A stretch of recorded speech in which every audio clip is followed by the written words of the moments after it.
How's it going? I'm Randy Moss. He's Jerry Bailey. We're here on March 23rd in Horse Racing Central. We just saw two key Kentucky Derby prep races, the first two major preps, the Jeff Ruby Stakes, the Louisiana Derby, and we're going to take you through both of them from start to finish. This is the Jeff Ruby Turfway Park outside Cincinnati.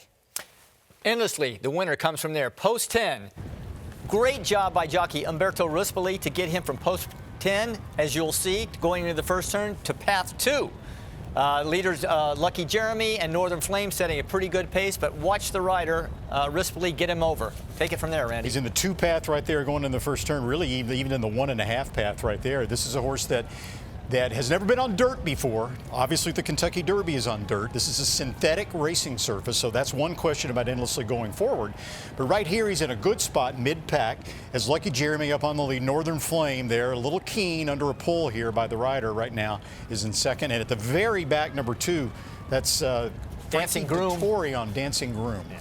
So what any closer like Endlessly needs is a fairly moderate or fairly good pace up front. Don't go too slow, and they're going a pretty good clip.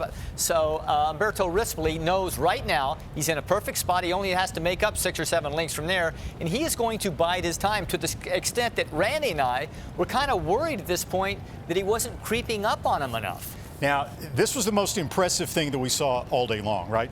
We did 3 or 4 races. Okay, right here, he's going nowhere, it looks like. But watch this sudden move now as you come to the quarter pole. This is what you look for in a good horse. The sharp acceleration. He goes by 1 horse. He goes by 2 horses. He's coming up now to go by 3 horses. And in less than a 16th of a mile, Endlessly is already now between horses. He's just a length off the lead right here as he steers to the outside into the 4 path. Pretty much race over at this point. Right. Everybody else is starting to struggle here, while Endlessly going 4 wide, turning for home, is starting to pass even more horses. And he goes by the last horse and continues to draw out as he hits the wire. Plenty left, even though the rider's asking him. The most impressive performance of the day, in my opinion. And when we asked trainer Mike McCarthy who he feared in this race, he said, nobody. But, okay, this is synthetic, right? This horse has never run on dirt before, ever.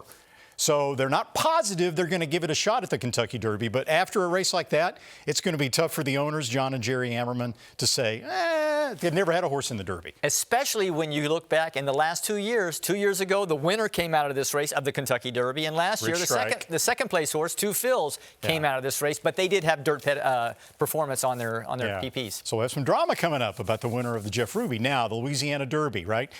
This has been a very productive race toward the Kentucky Derby over the past few years. A lot of horses have finished in the Kentucky Derby superfecta. The favorite here was on the far outside, Track Phantom. Okay,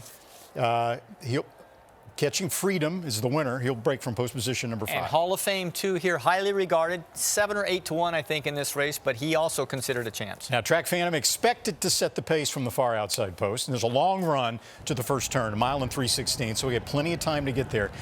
Typically doesn't have to work that hard to make the early lead, and didn't really have to work that hard here. He had a nice, easy clip right there, and he's already kind of in control in the run to the first turn. At 1 mile and 3/16, as Randy mentioned, this is the longest of any Derby prep that we have, so it gives you an idea if they can get the distance of 1.25 miles better than other preps. Source right here. There's your winner. There's your winner. Last. Catching Freedom going into the first turn. And the pace is not that fast. Who was 3rd in the Risen Star, the prep to this race. So he stood a chance, but we didn't think he would come from this far back, so slightly different tactics. Right now, I'd say he's about 9 or 10 lengths back in last, as Track Phantom seems to have things kind of his own way. He won the Gun Runner Stakes at the Fairgrounds. He won the LeCompte at the Fairgrounds. He was 2nd in the Risen Star, all with similar pace scenarios, kind of loping along on the front end. Hall of Fame number 2 right there in the orange and blue silks. Tuscan Gold, 3rd start only. He's out there in the yellow silks. Everybody is about where they normally are, and nobody has a real excuse from this point on. So still, Catching Freedom is last as they go into the turn. He's still about 8 or 9 lengths back.